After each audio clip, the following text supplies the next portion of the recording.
எல்லோருக்கும் வணக்கம். இன்று பேச நினைத்து கொண்ட விடயம் வீட்டு பூஜை. வீட்டு பூஜை என்றதிலும் பார்க்க வீட்டு பூஜை அறை. வீட்டு பூஜை அறை என்றொரு கன்செப்ட் இருந்ததே இன்றைய காலகட்டத்தில் பலருக்கும் நினைவில் இல்லாமல் போச்சுது. அந்தளவுக்கு மனம் குறுகி போச்சுது சொல்கிறதா என்னென்று சொல்ல தெரியல. அப்படிப்பட்டவர்கள் சாமிக்கு என்று இடம் ஒதுக்காமல் விடுறதே பரவாயில்லை மாதிரி. சாமிக்கு இப்போ டாய்லெட் நாங்கள் ஊரில் வச்சுருந்த டாய்லெட்டில் பார்க்க ஒரு சின்ன இடத்த ஒதுக்குற அளவுக்கு நிலைமை வந்துட்டுது. ஆனால் ஒரு 25-30 வருஷங்களுக்கு முதல் ஒரு வீட்டில் 2 அறை தான் இருக்கோ, 3 அறை தான் இருக்கோ, எத்தனை அறை இருக்குதோ அதை பற்றி பிரச்சனை இல்லை. ஒரு முதல் அறை சாமி அறைக்கண்டு போகும். மிச்ச அறைகளில் தான் மனுஷர் சீவிக்கிறது. ஆனால் அப்போ ஒரு அறைக்கு 2 பேர் 3 பேர் 2 ஷேர் பண்ணி தான் பயன்படுத்துகிறது. அது படுக்கைக்குத்தான் அநேகமாக அறைகள் பயன்படுத்துகிறது. சாப்பிட படிக்க எல்லாம் ஹோலுக்குள்ளே தான் எல்லாம் நடக்கும். அங்கே தனி இடங்கள் முந்தி இருந்ததில்லை.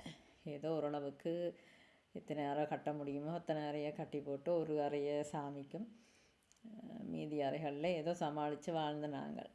அப்படி வாழ்ந்து நல்லா வந்தது. ஆனால் இப்போ இருக்கிற நிலைமை என்றால் பெரிய பெரிய வீடு கட்டணும், மாளிகைகள் கட்டணும், பெரிய பெரிய வீடுகள் வாங்கணும். ஆனால் யார் மனதிலும் சாமிக்கு ஒரு அறை கொடுக்குற அளவுக்கு மனம் வருவதில்லை யாருக்கும். ஏனென்றால் அந்த காலத்துலேயும் வீடு கட்டுறன்றது ஈஸியான விஷயம் இல்லை. ஆனால் இந்த காலத்தில் கடன் எடுத்து நிறைய அந்த காலத்தில் கடன் குறைவு. காசை சேமிச்சோ ஏதாவது சீதனம் மூலமாகவோ ஏதாவது மூலம் வர பணங்களை வீட்டுக்கு போட்டு கட்டுறதே ஒழிய யாரும் கடன் எடுத்து கட்டுறது சரியான குறைவு அந்த காலத்தில் வீட்டுக்கு. ஆனால் இப்போ எல்லாருமே பெரிய பெரிய வீடுகள் கட்டணுமென்ட்டு கடன் எடுத்து தான் வீடு கட்டுறது. அப்போ அந்தளவு கடனுக்குள்ள சாமிக்கண்டு ஒரு அறை கணக்கு போடைக்க அது சாமிக்கு இவ்வளவு காசு கட்டி ஒரு அறை கட்டுறதா தன் மனதுக்குள்ளே படுகுது. அதால் தான் யாருக்கும் சாமிக்கண்டு ஒரு அறை ஒதுக்க மனம் வருவதில்லை. ஆனால் உண்மையிலேயே அதோட முன்பெல்லாம் மேக்ஸிமம் 1-2 டாய்லெட் தான் சரியான குறைவு. அநேகமான வீடுகளில் ஒரு டாய்லெட் தான், ஒரு டாய்லெட் ஒரு பாத்ரூம் இருக்கும். அதுவும் அநேகமான இடங்களில் கிணத்தடி தான் பாத்ரூமாகவே இருக்கிறது. ஆக டாய்லெட் தான் தனியொரு அறையாக இருக்கிறது. சில வீடுகளில் தான் பாத்ரூம் ஒன்றே குளியல் அறை ஒன்றே கட்டியிருக்கிறது. அப்போ ஆனால் இன்றைக்கு ஒவ்வொரு அறைக்கும் தனித்தனி பாத்ரூம் என்ற நிலைமை வந்துட்டுது. அப்படியெல்லாம் கட்ட முடிகிற எங்களால் சாமிக்கண்டு ஒரு தனி அறை ஒதுக்க முடிகிறதில்லை. ஆனால் உண்மையிலேயே வாஸ்து சாஸ்திரப்படி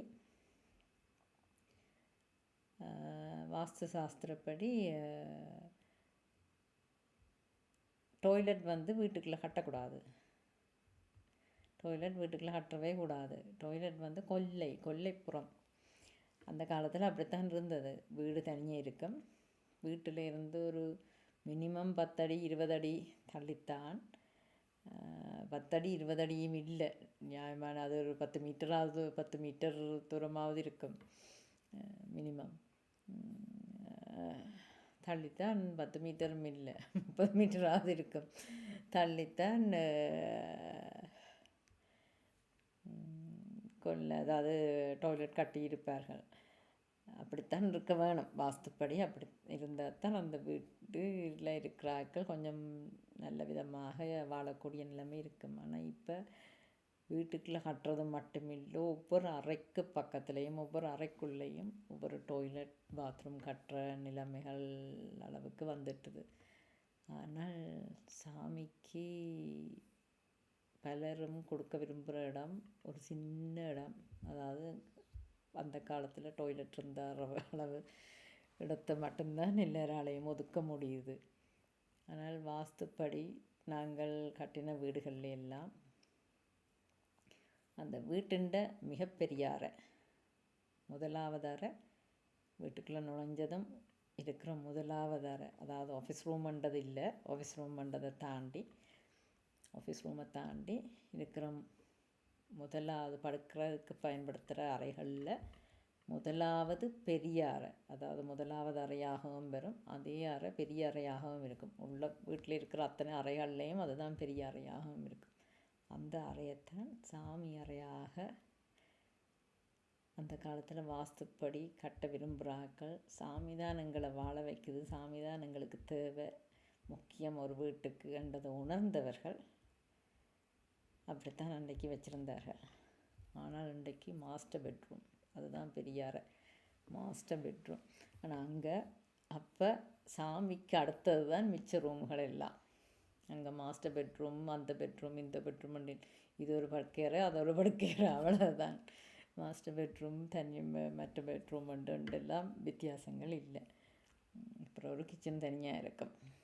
இப்போ ஓப்பன் பிளான் கிச்சன் எல்லாம் வந்துட்டுது. ஓப்பன் பிளான் அதுகளெல்லாம் நன்மைக்கானது இல்லை. பத்தாக்கு டாய்லெட்டுகள், வீட்டுக்குள்ளேயே டாய்லெட் இருக்கக்கூடாது, அதுவும் படுக்கையறையோட டாய்லெட் இருக்கிறது நல்லதே இல்லை. ஆனால் இப்போ அது ஃபேஷனாக போச்சு, வசதி. எழும்பினோன்னா டாய்லெட்டுக்கு போனால் தான் சரி.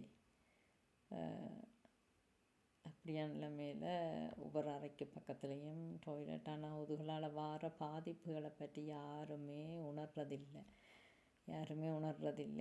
ஏன்னா காரணம், ஒவ்வொரு விஷயங்களுக்கும் ஒவ்வொரு இஷ்யூஸுக்கும் காரணம் என்னென்னு தெரியாததால் அதுக்கு 1000 தங்களுக்கு புரிஞ்ச காரணங்களை சொல்லி போட்டு விடுகிறார்களே தவிர இந்த வாஸ்து மாறுபாடுகளும் ஒரு காரணம் என்றதை யாரும் உணர்ந்து கொள்றதில்லை.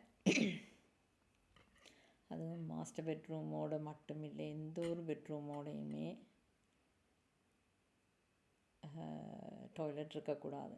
டாய்லெட்ன்றது கேதுவின் அம்சம். கேது தடைகளை குறைக்கிற கிரகம். கேதுவோ ராகுவோ எந்த ஒரு கிரகங்களோடையும் இருக்கிறது அவ்வளவு நல்ல விஷயம் இல்லை. இப்போ எந்த ரூமோடையும் கிச்சனோடையோ சாமியறையோடையோ டாய்லெட்டுகள் இருக்கிறது அவ்வளோ நல்ல விஷயம் இல்லை. அதுக்காகத்தான் அந்த காலத்தில் டாய்லெட்டை தனியாக கொல்லைப்புறமண்டே சொல்லுவார்கள், கொல்லைக்குள்ளே தான் வச்சுருந்தார்கள். ஆனால் இப்போ இப்படியான நிலைமை. சரி, அதை விடுங்கோ. ஆனால் சாமிக்கண்டு இப்போ பெருசாக வீடு கட்ட விரும்புகிறவர்களே, அண்மையில் எனக்கு 2-3 வருஷத்துக்குள்ளே எனக்கு தெரிஞ்ச ஒரு பெண்மணி வீடு கட்ட வாஸ்து கணவர்கிட்ட கேட்டுட்டு பிறகு எனக்கும் தெரியுமென்றதால் என்னட்ட எடுத்து கதைக்கும்போது ஹோம் தியேட்டர் எல்லாம் போட பிளான், நிறைய ரூம்கள். ஆனால் சாமிக்கு ரூம் ஒதுக்குறதுக்கு இடமில்லை. அப்போ அங்கே போடலாம் இங்கே போடலாம். அப்போ நாங்கள் சாமிக்கு ஒரு தனி ரூம் போட இல்லையோண்டு கேட்க, இல்லை அதுக்குள்ளே இது இங்கே வருது, அது அங்கே வருது, அப்போ அதுக்குள்ளே வேறு இடம் இல்லை, இதுக்குள்ளே அங்கேயும் தான் சமாளிக்கணும், சாமியை வைக்கிறதுக்கு ஒரு இடம் சொல்லு. அப்போ கடைசியாக கணக்காக சொல்லி, ஆனால் பிறகு என்ன நடந்தான்னு தெரியல. பிறகு கடைசியாக நான் ஹோலுக்குள்ளே ஒரு இடத்துல வைக்கத்தான் சொன்னான். ஆனால் ஹோலுக்குள்ளே வைக்கிறதும் முறையில்லை. சாமிக்கண்டு தனி அறை வேணும், சாமிக்கண்டு ஒரு ப்ரைவசி. இப்போ எங்களுக்கு ப்ரைவசியை விட சாமிக்கான ப்ரைவசி மிக மிக முக்கியம். சாமிக்கண்டு தனி ரூம் போட வேணும். இப்போ வசதி இல்லாத ஆக்கள் ஒரு சின்ன இடம்தான் இருக்குது. ஆனால் எனக்கு தெரிஞ்சு ஒரு கடவுள் நம்பிக்கையான ஆக்கள் என்று சொல்கிறதா அல்லது தாய் இருக்கிறதால அப்படியான்னு தெரியல, 2 ரூம் அப்பார்ட்மெண்ட் 2 ரூம் உள்ள அப்பார்ட்மெண்ட். கணவன் மனைவி 2 பிள்ளைகள் தாய் இருக்கிற ஒரு குடும்பம். அதில் கணவன் மனைவி பிள்ளைகளுக்கு ஒரு ரூம், சாமியறை ஒன்று, தாய் ஹோலுக்குள்ளே தான் படுக்கிறது வாய் விரிச்சிட்டு. அப்படித்தான் நான் வச்சுருந்தேன். அப்போ அதை சொல்ல கேட்க நான் ஆச்சரியமாகவும் இருந்தது, எனக்கு சந்தோஷமாகவும் இருந்தது. ஏன்னா அந்த பாரம்பரிய முக்கியத்துவத்தை உணர்ந்து, சாமின்ற முக்கியத்துவத்தை இருந்து சாமிக்கு நாங்கள் கொடுக்குற இடம். இப்போ நாங்களே எங்களோட குடும்பத்திலேயோ அல்லது யாருக்குண்டான எங்களுக்கு பிடிச்சவர்களுக்கு நாங்கள் கொடுக்குற இடம் என்றது நாங்கள் அவைக்கு செய்கிற வசதிகள்ன்றது நாங்கள் எங்களோட மனத்தில் அவைக்கு நாங்கள் வச்சுருக்கிற இடத்தை காட்டும். ஒரு ஆக்களுக்கு நாங்கள் கொடுக்குற மதிப்பு சரியா, அது நாங்கள் செய்கிற விஷயங்கள் எங்களோட மனத்தில் அவைக்கு நாங்கள் எந்த இடத்த கொடுத்துருக்குறோம்ன்றதை காட்டும். கடவுள் விஷயத்துலேயும் அதுதான். அவை அப்படி சொல்லிக்க எனக்கு என்ன 2 ரூம் நான் நினச்சேன் சாமிக்கு எங்கேயாவது ஒரு சின்ன ஒரு கபேர்ட்டில் தான் வச்சுருந்துருப்பினம் என்று நினச்சேன். ஆனால் சாமியறை உண்டு, தனிச்சர் சாமியறை. என்ன சாமியறைக்கு தாய் படுக்கிற, தாய் வயது போனவா, தாயை சாமியறைக்கு ஓடி படுக்கிறீல்ல, ஒளியில் தான் படுக்கிறான். என்ன அந்த விஷயம் தெரிஞ்சபடியா அப்படி தான் இருக்கணும். 2 ரூம் என்றாலும் நாங்கள் தான் அட்ஜஸ்ட் பண்ணணுமே ஒழிய சாமியை அட்ஜஸ்ட் பண்ண வைக்கக்கூடாது. நாங்கள் சாமியை எந்த இடத்துல வச்சுருக்கிறோமோ சாமி அந்த இடத்துக்கு தான் எங்களுக்கும் இடம் தரும். ஆக்கள் வசதியான இருக்கிற ஆக்கள் நாங்கள் எல்லாம் நல்லா தானே இருக்கிறோம் என்று நினைக்கலாம். ஆனால் காலம் உங்களுக்கு காட்டும், காலம் காட்டும். அந்த நேரம் இதால் தான் காட்டுதுன்றது உங்களுக்கு உணர முடியுமான்னு எனக்கு தெரியலை. ஈவன் நானே சந்தர்ப்பங்களில் அப்படித்தான் இருந்தேன். என்னுடைய நிலைமைகளும் வேறு. ஆனால் நான் வாழ விரும்பின விதம் வேறு, ஆனால் நடந்ததுகள் வேறு, அது வேறு. எந்த நிலைமை வேறு. ஆனால் கடவுளை என்னால் கடவுளுக்கு ஒரு தனி அறை மட்டும் இல்லை. இப்போ கிட்டத்தட்ட இந்த வீடு சாமி இடமாக தான் கிடக்கு. ஆனால் தனியறை உண்டு சாமிக்கண்டு என்னால் ஒதுக்க முடிஞ்சிருக்கிறதுக்கு நான் அந்த கடவுளுக்கு தான் நான் நன்றி சொல்லணும். இது என்னுடைய நீண்டகால கனவு இப்போ தான் என்னால் நிறைவேற்ற முடிஞ்சது, இப்போ தான் நிறைவேற்ற முடிஞ்சது. அது கடவுளுக்கு தெரியுமென்ற வழியால் கடவுளுக்கு என் மனத்தில் இடம் இருந்தது. இப்போ தான் தனியாக இடம் ஒதுக்க முடிஞ்சது.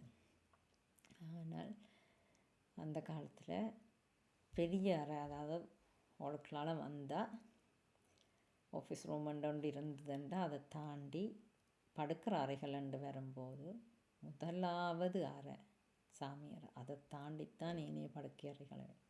அந்த முதலாவது சாமி அறை தான் வீட்டில் இருக்கிற அறைகளுக்குள்ள பெரிய அறை.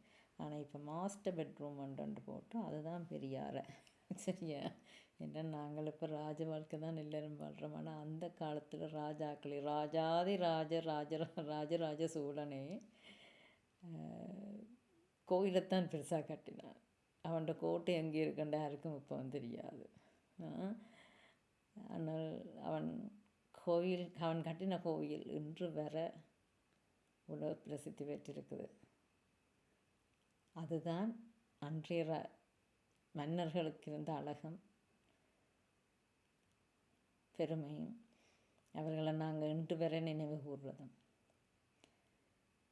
அன்றைய மன்னர்கள் கோயில்களை கட்டினார்கள், கோட்டைகளை கட்டினார்களோ இல்லையோ கோயில்களை கட்டினார்கள். ஆனால் இன்று நாங்கள் மன்னர்களைப் போல வாழ்கிறோம். ஒவ்வொருத்தரும் மன்னர்களுக்கு கிட்டவும் இல்லாத நாங்கள் எல்லாம் மன்னர்களைப் போல வாழ்க்கை வாழ ஆசைப்படுறோம். வாழ்க்கை வாழ்கிறதுக்கு எல்லாம் செய்து கொள்கிறோம். ஆனால் மன்னர் கடவுள்களுக்கு மட்டும் தரமுறைக்கு வச்சிருக்கிறோம். வீட்டுக்குள்ள ஒரு வேலைக்காரிக்கு கொடுக்குற இடம் அளவு கூட நாங்கள் தெய்வத்துக்கு ஒதுக்குவதில்லை. அது நாங்கள் எவ்வளவு இடம் சாமிக்கு கொடுக்குறோமோ அந்த இடத்துக்கு தான் சாமியும் எங்களுக்கு தரும்.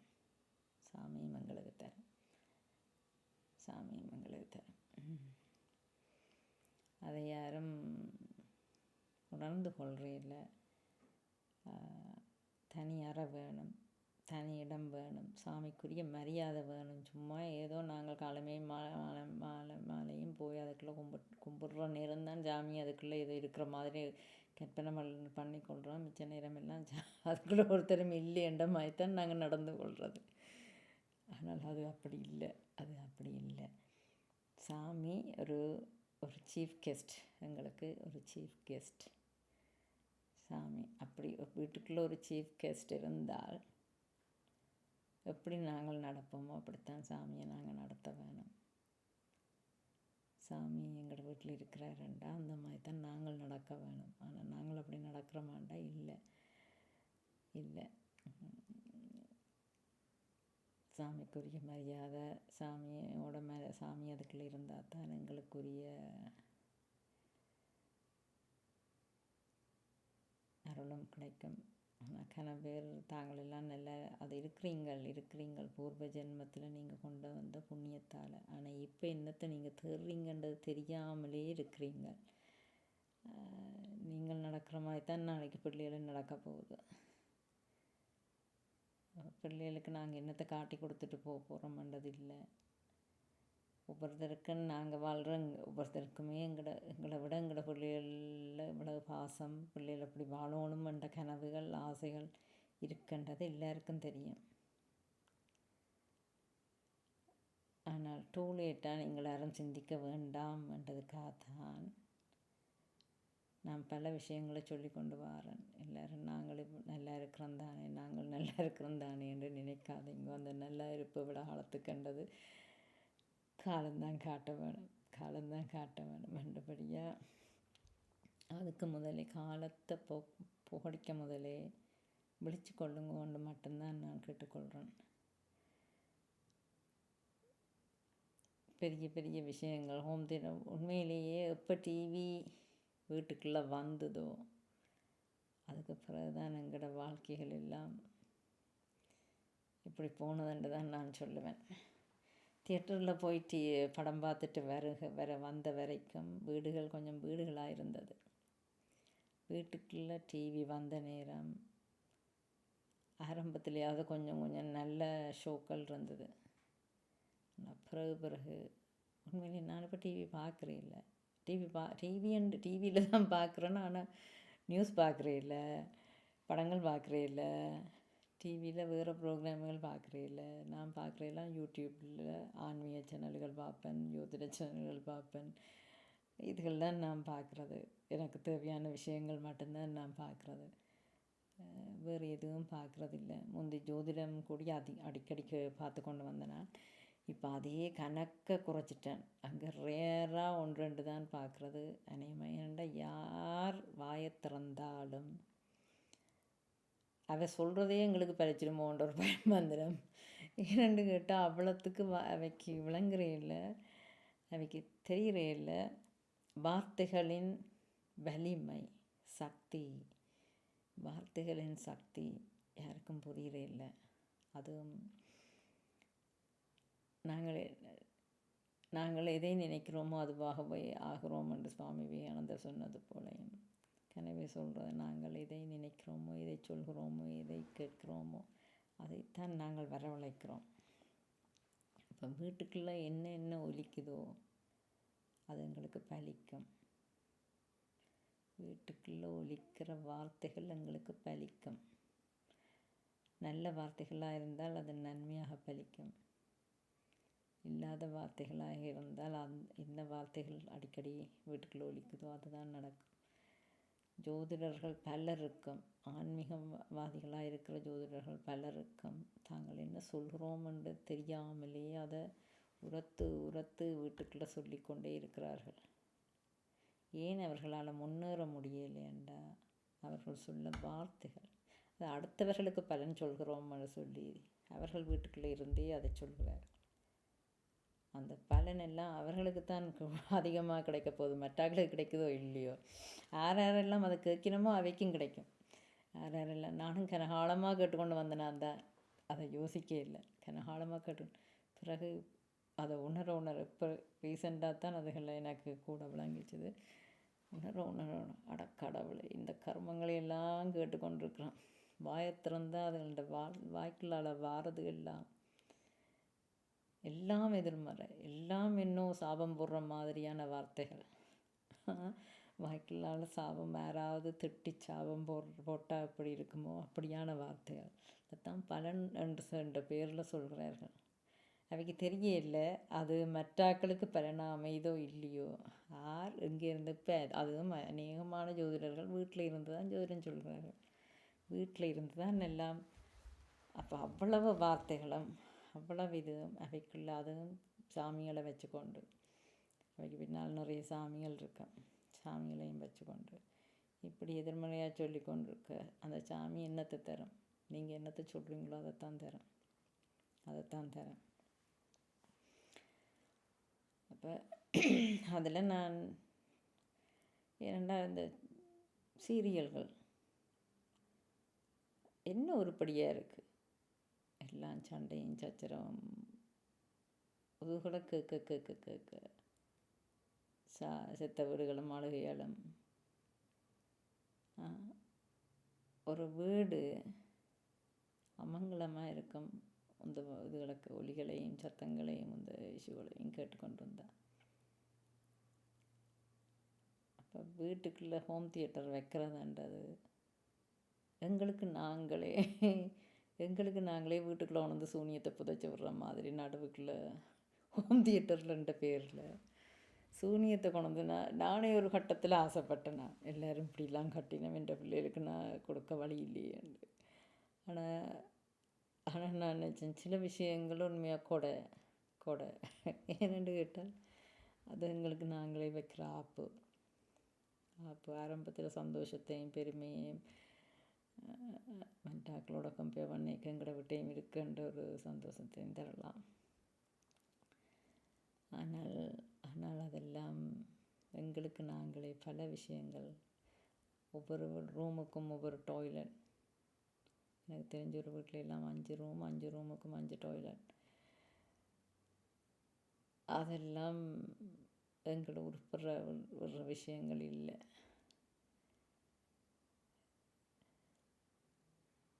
எவ்வளோத்துக்கு அதுவும் இப்போ எல்லாம் முந்தியெல்லாம் வாஸ்து ஓரளவுக்கு ஊர்களில் வாஸ்து பார்த்து தான் வீடுகள் கட்டுவோம்.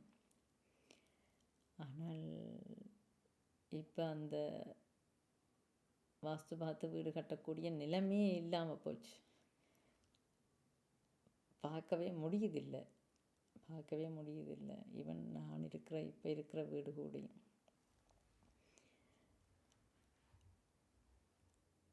வாஸ்துவால் சரியான எனக்கு பார்க்கும்போது எனக்கு மண்ணுக்குள்ளால போச்சு அடக்கடவுளே என்று.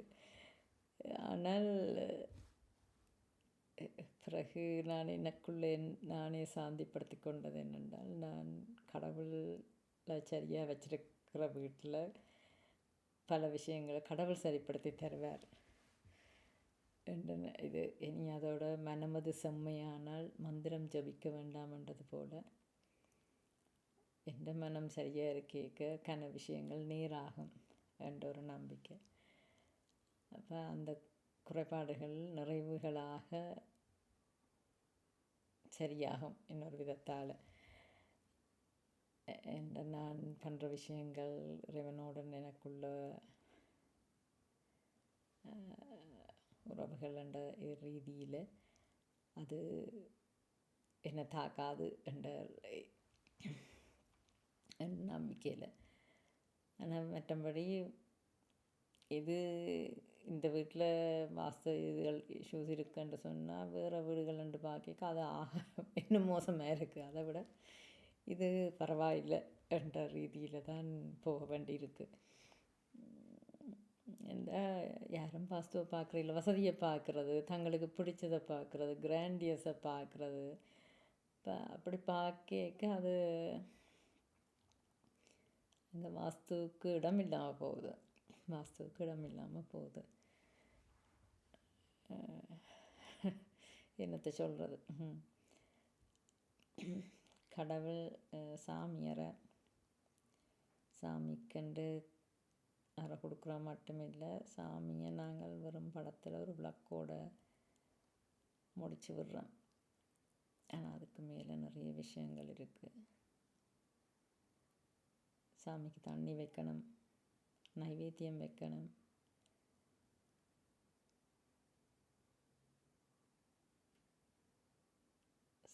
சாமியை நாங்கள் பயன்படுத்தணும். சாமிக்குரிய மதிப்போட சாமி அங்கே வச்சிருக்கணும். நான் அது இடங்களில் இருக்கிறதில்ல. நாங்கள் எதை நாங்கள் எப்படி நடக்கிறோமோ அதைத்தான் கொஞ்சம் பிள்ளைகள் பின்பற்றுறதுக்கு சாத்தியங்கள் இருக்குது. ஏதோ ஒரு கட்டத்திலேயாவது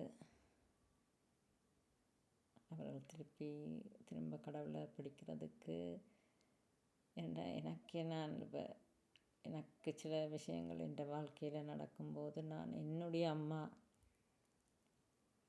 எப்படி நடந்தார்கள் என்றதைத்தான் நான் யோசித்து பிறகு என்ன அந்த சூழ்நிலையில் சமாளிக்கக்கூடியதாக இருந்தது. நான் அதுக்கு பழக்கப்படையில்லை. ஆனால் அம்மா எப்படி நடந்தா என்ற சில விஷயங்களை நான் யோசித்து பார்த்துட்டு பிறகு அதில் இருந்து நான் என்ன மீட்டுக்கொள்ளக்கூடியதாக இருந்தது. அப்படி அதே மாதிரி எங்களோட பிள்ளைகளுக்கு நாளைக்கு ஒரு நிலைமை வரக்கூடாது. அவர்களுக்கு திரும்பி எங்களை யோசித்து பார்க்கக்கூடியதாக இருக்க வேணும். அதுக்கு எங்களோட நடைமுறைகள் பிள்ளைகளுக்கு கண்ணில் பட வேணும். அவர்கள் அதை நம்புகிறார்களோ பின்பற்றுகிறார்களோ அது பற்றிய பிரச்சனை இல்லை. ஆனால் நாங்கள் ஒரு வழிகாட்டிகள். எங்களோட அம்மா சரியான சிக்கனம். அதனால் எப்போவுமே அம்மாவால் பல விஷயங்களை சமாளிக்கக்கூடியதாக இருந்தது. ஆனால் நாங்கள் பிறகு எங்களோட காலங்களில் நாங்கள் அம்மாவுக்கு இருந்த வருமானத்தை விட எங்களுக்கு வருமானம் பரவாயில்லாம் வரைக்கும். ஆனால் செலவோ வருமானத்தை விட மேலதிகமாக இருக்குது. ஆனால் அம்மா வருமானத்துக்கு உள்ளே தான் செலவழிச்சுக்கணும். வருமானம் குறைவாக இருந்த போதும் வருமானத்துக்கு உள்ளே தான் செலவுகள் இருந்தது அம்மாவுக்கு. ஆனால் எங்களுக்கு நாங்கள் வருமானம் அதிகம் பண்ணோன்னு அங்கே அகலக்கால் வச்சு தான் செலவு. அப்போ ஒரு சந்தர்ப்பத்தில் எனக்கு கொஞ்சம் இக்கட்டு வந்தபோது முதல்ல திகப்பாக இருந்தது, என்னென்று சமாளிக்க போகிறேன்னு. ஆனால் ஒரு கட்டத்தில் என்னால் கொஞ்சம் இருந்து சிந்திக்க முடியும். யோசிச்சு பார்க்குறேன், அந்த வருமானத்தோடு அம்மாவால் சமாளிக்க முடிஞ்சா ஏன் என்னால் சமாளிக்க முடியாது? எப்படி அம்மா சமாளித்தா? அப்போ என்ன அம்மா தேவையில்லாத செலவுகள் வைக்கிறீங்களே அம்மா, அந்த இடத்துக்கு நான் என்ன இறக்கி கொண்டேன். அதுக்கு என்னால் திருப்பி பின்னோக்கி போய் அதுகளை யோசித்து பார்க்கக்கூடிய ஒரு சந்தர்ப்பத்தை எனக்கு அம்மா தந்திருந்திருந்தாங்களா, அம்மா வாழ்ந்த முறையால். அப்படி நாங்கள் எங்களோட பிள்ளைகளுக்கு நாங்கள் கொடுக்கணும். நாளைக்கு பிள்ளைகள் செய்வதறியாமல் நிற்கக்கூடாது. எப்படி வாழலாம், என்ன செய்யலாம்ன்றது பிள்ளைகளுக்கு தெரியாமல் இருக்கக்கூடாது. எல்லாருக்கும் எப்பவும் சந்தர்ப்பங்கள் ஒரே மாதிரி இருக்க போகிறதில்ல. அப்படி ஒரு சந்தர்ப்பம் வந்தால் யாரையும் எங்களால் வேறு யாக்கள்கிட்ட உதவி கேட்க போக முடியாது. எல்லோரும் செய்யவும் மாட்டார்கள். அப்போ ஒரே வழி எங்களால் சில விஷயங்களை யோசித்து பார்க்குறது தான். அதுக்கான சந்தர்ப்பத்தை நாங்கள் பெற்றோர் தான் பிள்ளைகளுக்கு கொடுக்கணும்.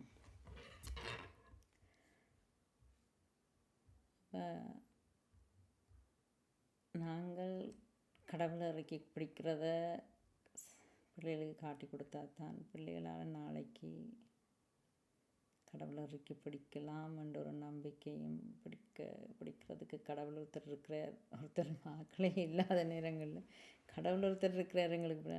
ஆக்கள் தேவையில்லை. இந்த ஆக்களால் ஒரு லிமிட்டுக்கு மேலே உதவ முடியாது. ஒரு லிமிட்டுக்கு மேலே மனிதரால் உதவ முடியாது.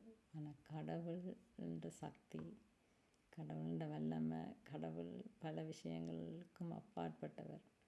எங்களால் சிந்திக்க முடியாத விஷயங்கள் கடவுள் சாதிச்சு கடவுள் மூலமாக சாதிக்கலாம், கடவுள் மூலமாக சாத்தியப்படுத்தலாம். நடக்கவே நடக்காதன்ற விஷயங்கள் எல்லாம் நாங்கள் கடவுளை இறக்கி பிடிச்சா நடக்க வைக்கலாம். அது நாங்கள் நடக்கிறதுலேயும் இருக்குது. எங்களோட கடவுள் நம்பிக்கையிலையும் இருக்குது, எங்களோட உண்மைத்தன்மையிலையும் இருக்குது, எங்களோட நன்மைத்தன்மையிலையும் இருக்குது.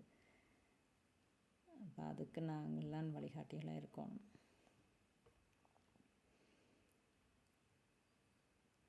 கடவுள் எவ்வளோ முக்கியமானதை எங்களோட சனம் உணரையில். வாஸ்துக்கு நாங்கள் பழையபடி இறங்க வேணும். இனி கட்டுற வீடுகளாவது வாஸ்துப்படி கட்டக்கூடிய நிலைமைக்கு கொண்டு வர வேணும். அதில் சாமிக்கண்டொரு தனித்த மரியாதைக்குரிய இடத்தை நாங்கள் கொடுத்து பழக வேணும். அது எங்களோட சந்ததியே காத்து நிற்கும். நாங்கள் சந்ததிக்கு கொடுக்க வேண்டியது உண்மையான அறிவையே தவிர இன்றைய கலியறிவு தேவை, வேறு வழி இல்லாத காரணத்தால். ஆனால் உண்மையான அறிவை விட்டுட்டு கலியறிவை வச்சுக்கொண்டு நாங்கள் பயணிக்க வழிக்கிட்டால் அந்த பயணத்தில் நீண்ட தூரம் எங்களால் பயணிக்க முடியாது.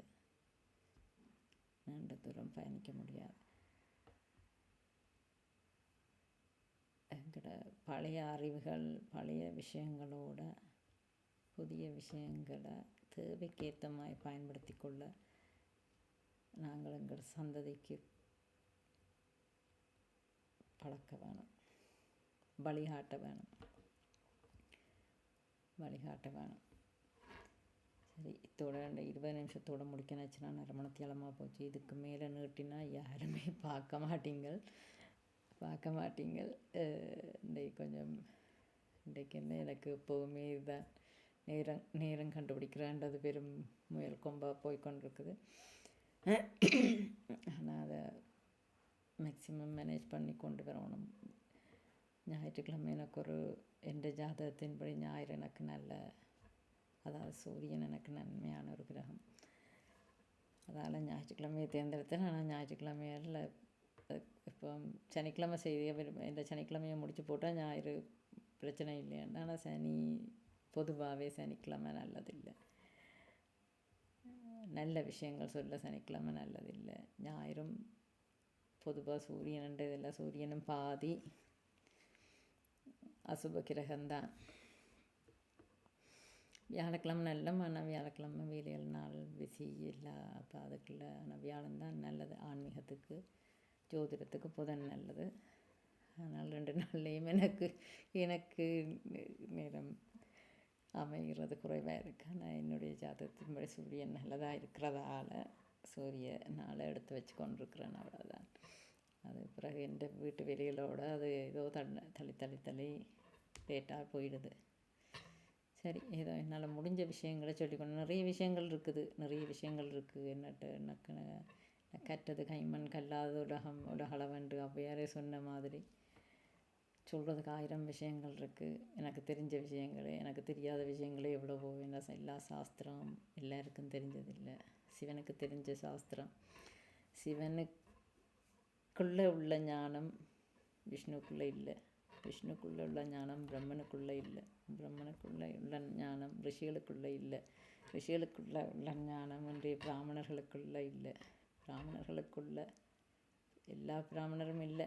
சாஸ்திரம் படித்த பிராமணர்களுக்குள்ளே உள்ள ஞானம் சாஸ்திரம் படிக்காத பிராமணர்களுக்குள்ளே இல்லை. அதே மாதிரி சாஸ்திரம் படித்த பிராமணர்களுக்குள்ள ஞானம் இன்றைக்கு பலருக்குள்ளேயும் இல்லை, எனக்குள்ளேயே இல்லை. ஆனால் சில விஷயங்கள் சாஸ்திரம் படித்த பிராமணர்களை விட எனக்கு புரிகிறதுக்கு அந்த இறைவன் அருள் கிடைச்சிருக்கிறது தான் காரணம். சாஸ்திரம் அறிஞ்ச பிராமணர்கள் சிலருக்கு தெரியாத விஷயங்கள், சில விஷயங்கள் என்னால் உணர முடியுது. ஆனால் சாஸ்திரங்கள் எனக்கு தெரியாது தான் இன்னுமே. ஆனால் சாஸ்திர அறிவு ஞானமாகாது என்றதுக்கு விஷயங்கள் இருக்குது, கதைகள் இருக்குது, புராண கதைகளே இருக்குது. அதாவது சாஸ்திரங்களை சரியாக படிச்சிருந்தாலும் இறைஞானம் என்றது இறைவன் அருள வேணும். அதுவும் ஒவ்வொருத்தருடைய இறைஞானமுமே வெவ்வேறானது. 64 நாயன்மார்கள்லேயே ஒவ்வொருத்தருக்கும் எல்லாருக்கும் ஞானம் வண்டி இல்லை. முக்தி எத்தனையோ பேர் கிடச்சிருக்கு. அது கடவுள் மேலே வச்ச நம்பிக்கையால் வந்திருக்குது.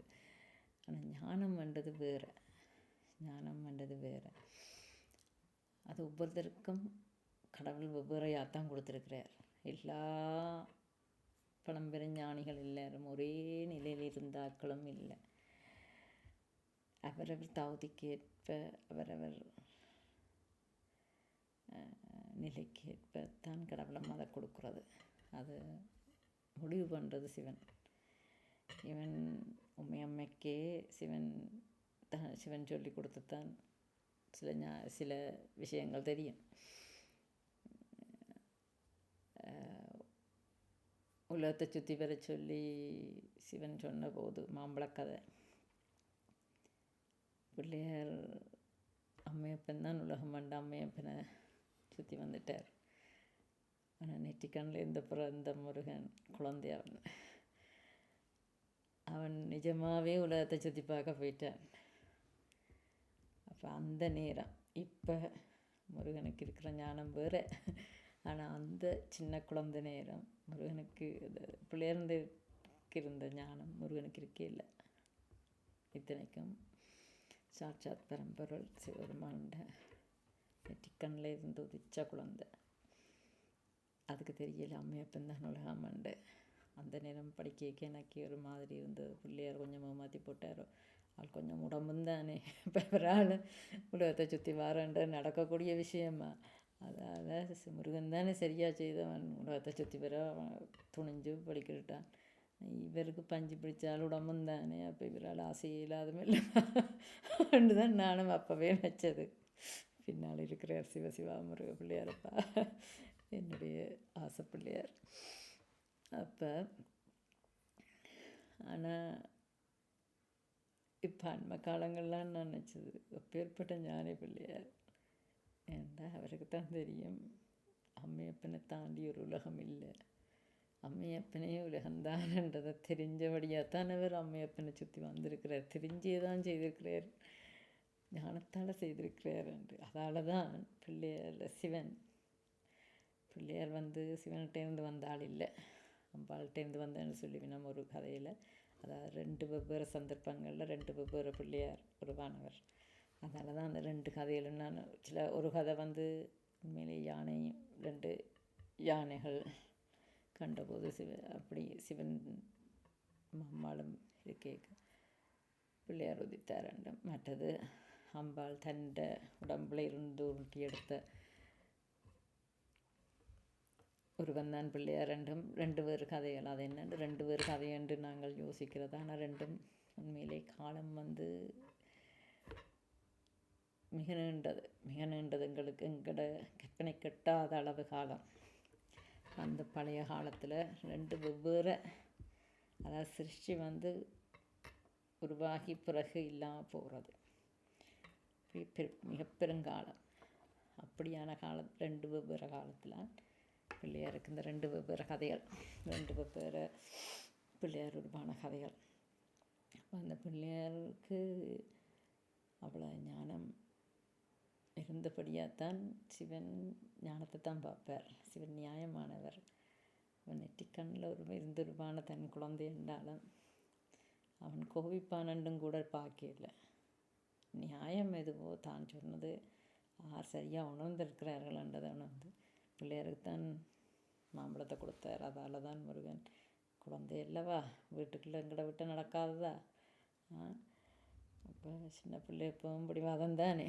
அப்போ தான் கோபிச்சு கொண்டு பழனி ஆண்டவராக அந்த குழந்தையை சமாதானப்படுத்த போனது எங்கட ஔவையார். விஷயங்கள் நாங்கள் இது ஏதோ கற்பனை கதைகள் என்று சின்னல அதை பற்றி புரியாமல் விட்டுருவோம். அதுக்குள்ளே இருக்கிற விஷயங்கள் திரும்ப அதை நம்பிக்கையோடு சிந்தித்து பார்த்தா தானே எங்களுக்கு இப்போ பலருக்கும் அதுக்கு சந்தர்ப்பம் கிடைக்கிற இல்லை என்றால் அது கடவுளுக்கு வீட்டில் எப்படி இடம் கொடுத்தோமோ அப்படித்தான் இந்த கதைகளுக்கும் இடம் கொடுத்து வச்சுருக்குறோம். இப்போ பெரிய பெரிய விஷயங்கள்லாம் நாங்கள் செய்ய வலிக்கிட்டோம். நிறைய பணம் பார்க்க வலிக்கிட்டோம். எங்களோட அறிவுகளால், செயற்கை அறிவால் நாங்கள் நிறைய பணம் பார்க்க வலிக்கட்டும். அப்போ இந்த கதைகளை பற்றியெல்லாம் யோசிக்க யாருக்கும் நேரம் இல்லை, அதால் ஒரு பிரயோசனமும் இல்லை என்றதான். அது சரி, இந்த பிறவியில் நீங்கள் வாழ தேவையான பணத்துக்கு இந்த கதைகள் பிரயோசனம் இல்லாமல் இருக்கலாம் உங்களோட எண்ணப்படி. ஆனால் பிறவி முடித்தா பிறகு அடுத்த பிறவி உங்களோட